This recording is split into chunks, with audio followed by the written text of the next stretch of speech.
திருக்குறள் காலத்தை கடக்கும் ஞான பொக்கிஷம். இந்த காணொளியில் வாழ்க்கைக்கு ஒளி தரும் சில சிறு பாடல்களை உங்களுடன் பகிர்கிறேன். ஒவ்வொரு வரியும் உங்கள் எண்ணத்தையும் மனதையும் வளமாக்கும் அர்த்தங்களை கொண்டுள்ளது. முழுமையாக காணுங்கள். உங்கள் வாழ்விலும் ஒளி பரவட்டும். லைக் செய்யவும், சப்ஸ்கிரைப் செய்து இந்த ஞான பயணத்தில் எங்களுடன் தொடருங்கள். மேலும் உங்கள் கருத்துக்களை கமெண்டில் பகிருங்கள். அது நம்மை இன்னும் சிறப்பாக வளர்த்து கொள்வதில் உதவும். இன்றைய குறள் அதிகாரம் 4 அரண் வலியுறுத்தல். குறள் எண் 32. வணக்கம்.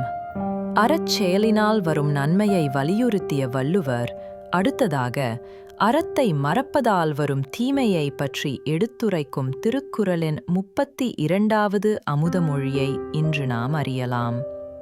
இது அறத்தை பின்பற்றுவதனால் கிடைக்கும் ஆக்கத்தையும் நன்மையையும், அதை மறந்து விடுவதனால் ஏற்படும் கேட்டையும் தீமையையும் ஒப்பிட்டு கூறுகிறது.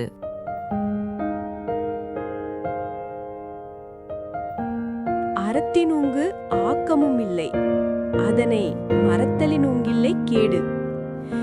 இந்த உலகத்தில் ஒருவனுக்கு மேன்மேலும் உயர்வு தரக்கூடியது எது, அதேபோல் ஒருவனுக்கு பேரழிவை தரக்கூடியது எது என்பதை இந்த குறள் தெளிவுபடுத்துகிறது.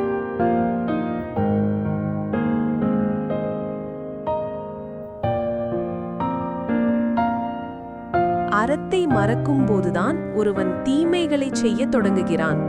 எனவே மறந்தும் அறத்தை செய்ய தவறக்கூடாது என்ற கருத்தை வள்ளுவர் இங்கே வலியுறுத்துகிறார்.